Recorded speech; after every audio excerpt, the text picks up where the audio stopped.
그럼 면역 항암제는 그러면 기존 그 항암 화학요법이나 표적 치료제와의 가장 큰 차이점은 뭔가요? 부작용이 적다?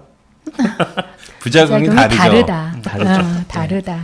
부작용에 대한 부분도 있고 효과 패턴도 좀 다르잖아요. 그죠? 그렇죠. 예. 그래서 그 표적 치료제는 초기 반응이 좀 높은 편이죠. 그렇죠. 예. 초기 반응이 뭐 폐암 같은 경우에는 EGFR 양성일 경우에는 한 효과가 70, 80% 정도 되는데 네. 표적 항암제는 효과가 그 많지 않으니까. 그 유방암에서도 면역 항암제. 헐투 억제제를 쓰면은 표적 치료제를 쓰면 한 효과가 한 70% 막 이 정도까지 그렇죠. 올라가잖아요. 그럼요. PC. 예. 그렇죠. 대신 그런 면역 항암제는 초기 효과는 그렇게 높지는 않지 않나요? 않죠. 예. 그래서 지금 그것 때문에 그래서 더 그 근데 이제 그런 면역 항암제는 일반적으로 초기 효과가 그렇게 많지는 않은데 근데 이제 굉장히 오랫동안 효과를 발휘하는 게 중요한 네, 맞습니다. 네. 다고 생각을 하죠, 지금. 그렇죠. 그래서 그 어쨌든 초기 효과는 상대적으로 이 표적 치료제에 비해서 좀 낮기는 하지만 효과가 있는 분은 오랫동안 지속될 가능성이 좀 더 높아서 그렇죠. 표적 치료제는 아주 오래 지속되는 경우도 좀 있긴 하지만 내성이 생기는 경우가 훨씬 더 많으니까 그죠? 예, 그래서 약간 그 면역 치료제, 면역 관문 치료제와 기존의 항암 치료제와의 가장 큰 차이점은 일단 효과의 패턴이 다르다. 그렇죠. 두 번째는 부작용 패턴도 기존 항암제랑은 완전히 다르다라는 것 같아요, 그죠? 그러면 부작용에 대해서 뭐 그래도 그때도 잠깐 얘기 나눴었지만 아주 이 심한 부작용과 그 다음에 좀 우리가 주의해서 봐야 될 부작용 이런 것들로 나눠서 얘기하자면 어떤 것들이 있는지 뭐 간단하게 좀 부탁드릴게요. 부작용은 사실 이제 이게 워낙 그 면역세포를 활성화시키는 거기 때문에 면역세포가 활성화되면 자가면역 질환 같은 게 생길 수 있습니다. 물론 그런 자가면역 질환이 발생률은 굉장히 적은데요. 보통 많게는 10%, 적게는 한 3%에서 온다고 얘기를 하는데 각각의 자가면역 질환의 증상들이 굉장히 모호하죠. 모호하거나 아니면 굉장히 심각할 때도 있습니다. 그래서 그거를 알아보기가 쉽지는 않다고 얘기를 하죠, 지금.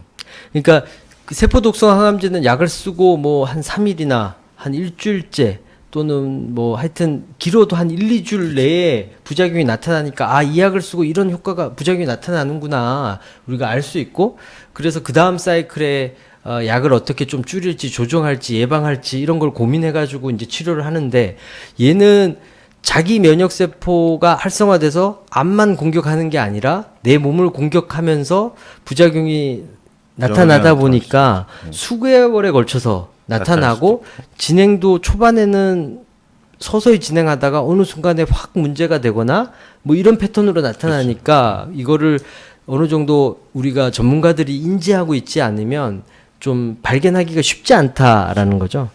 대신 그렇지만 장점은 항암 화학요법처럼 초기 부작용이 그렇게 많지는 않다. 거의 없죠. 예, 그리고 중한 부작용이 초반에 나타나는 경우도 상대적으로 훨씬 낮죠. 적다. 예, 그런 거죠. 그러면 그래도 아까 얘기했던 중대한 부작용, 면역 항암제 중대한 부작용은 어떤 게 있어요? 설사 뭐 이런 거 아니에요?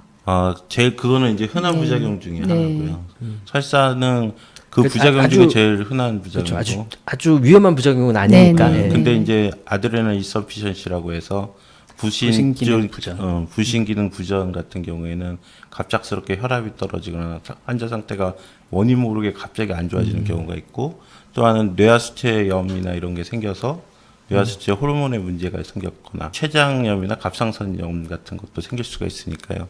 그런 내분비 장애가 심각하게 오면은 상당히 증상도 좀 모호하게 나타나면서 급작스럽게 안 좋아지는 발견도 어렵고. 발견도 어렵고요. 그래서 그다음에 폐렴이 또 폐렴도 생길 수 있죠. 그래서 그러한 부작용이 있을 때 갑작스럽게 환자가 안 좋아졌을 때 그때 그런 거를 확인하는 것이 가장 중요하다고 얘기를 하죠. 어쨌든 사망률이 제일 높은 거는 자가 면역 폐렴이 제일 그렇죠. 사망률이 제일 높죠. 그래서 어쨌든 그게 제일 걱정인 건데 대신 이게 세포독성 항암제 치료 때 생기는 그 폐렴이랑 좀 다르잖아요. 그렇죠. 예. 다르죠. 네. 세포독성 항암제는 면역력이 떨어지면서 세균 감염이라든가 바이러스성 감염에 의해서 생기는 폐렴을 얘기하는 거고, 얘는 면역세포가 활성화돼서 자기 몸에 폐를 공격하면서 생기는 거라 얘에 대한 치료는 면역을 억제하는 억제시해요. 거고, 네.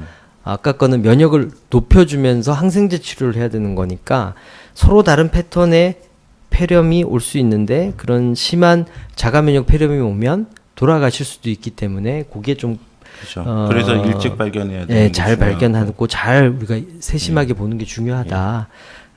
그 정도로 이해하면 될 것 같고, 그다음에 아까 얘기했던 내분비 부작용 같은 경우에는 진행이라든가 이게 되게 느리고 증상이 되게 모호해서 발견하기가 어렵고, 그래서 그런 건데, 어쨌든 우리 또 혈액종양내과 전문가들이시니까 뭐 그런 것들 약 사용하면서 점점 더 그런 것들을 발견하는 노하우나 이런 것들이 나아질 거라고 생각됩니다. 이게 많이 쓴 지가 지금 얼마 안 됐고, 맞아요. 그래서 우리가 아마 많은 경험이 있지는 않은 것 같아요. 그래서 예. 조금 더 앞으로 나아질 거라고 생각이 듭니다.